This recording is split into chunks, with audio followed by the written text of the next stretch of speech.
किसी ने क्या खूब कहा है, नफरतों का ये असर तो देखो, जानवरों का भी बंटवारा हो गया है। गाय हिंदुओं की हो गई, बकरा मुसलमानों का हो गया। यूं तो सूखे मेवे भी देखकर हैरान हो गए कि ये नारियल कब हिंदू और ये खजूर न जाने कब मुसलमान हो गए। गाइस, आप सभी तो खान सर को जानते ही होंगे। आज खान सर को कौन नहीं जानता, लेकिन पता नहीं आप जानते हैं या नहीं। लेकिन आज जो खान सर पे उंगलियां उठ रही है, आज जो उन पे सवाल उठ रहे हैं, ये बेमुद्दे हैं। कुछ टुटपुंजियां लोग ऐसे होते हैं ना, जिनको कोई काम नहीं होती है ना, उनको खुजली सी होती रहती है कि आखिर क्या किया जाए बैठे बैठे, कि किसी को परेशानी हो। जैसा कि हम और आप सभी स्टूडेंट जानते हैं कि आखिर हम सभी स्टूडेंट को क्या चाहिए, एक अच्छी शिक्षा, एक बेहतर शिक्षा, जो कि खान सर दे रहे थे। बट इसमें खान सर की जाति, भेदभाव और उनका ओरिजिनल क्या नाम है, इससे तो हमें कोई मतलब ही नहीं होता। लेकिन फिर भी खान सर को इतना प्रेशर दिया जा रहा है कि आखिर वो किस धर्म के हैं। वो खान सर है या अमित सर, इस पे तरह तरह के सवाल उठाए जा रहे हैं, लेकिन हमें तो इससे कोई मतलब नहीं। गाइस, शिक्षक, एक शिक्षक का कोई धर्म, कोई मजहब नहीं होता। एक शिक्षक का एक ही कर्म होता है, एक समान शिक्षा देना, चाहे वो हिंदू हो या मुस्लिम या और कोई कास्ट, अदर कोई भी कास्ट।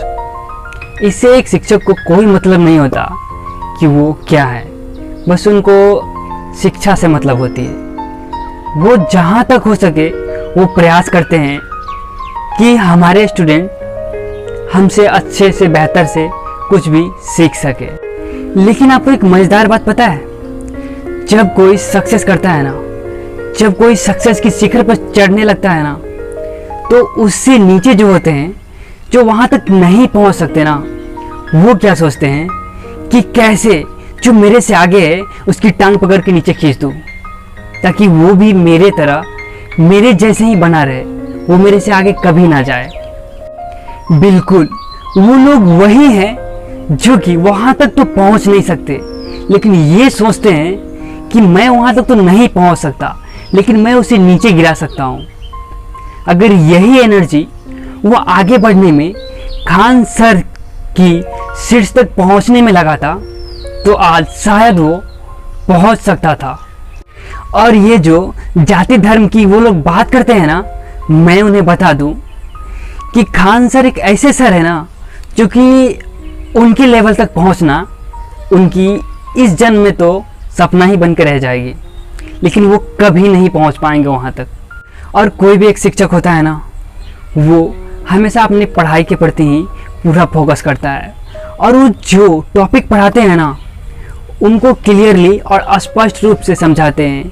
जब तक कि बच्चे या स्टूडेंट वहाँ तक समझ ना जाए, तब तक उनको एक्सप्लेन करते रहते हैं, और उस एक्सप्लेन के जरिए वो बहुत कुछ एक्स्ट्रा में ऐसी बात बताते हैं जिससे कि एक स्टूडेंट को अच्छी से समझ में आ जाए।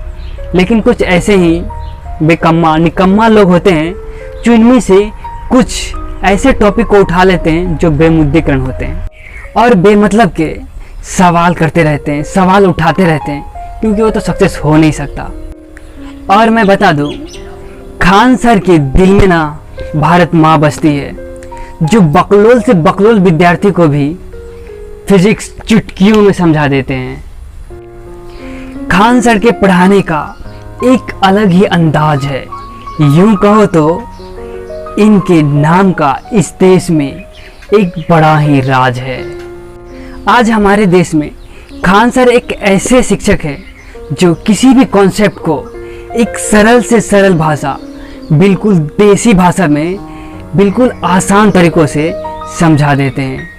जिन्हें समझ में नहीं भी आता ना, उन्हें ज़बरदस्ती वो समझा देते हैं। ऐसे सर है खान सर। इनके समझाने का तरीका बिल्कुल अभिन्न है, जो सबके बस की बात नहीं है। एक बात हमेशा याद रखना यार, इस संसार में सड़क और शिक्षक दो ऐसे चीज है ना जो खुद तो वहीं रह जाते हैं, लेकिन उस पर चलने वाले आपको अपनी मंजिल तक पहुंचा देती है, लेकिन वो खुद वहीं रह जाती है। फिर खान सर तो एक शिक्षक है, वो कैसे गलत हो सकते हैं।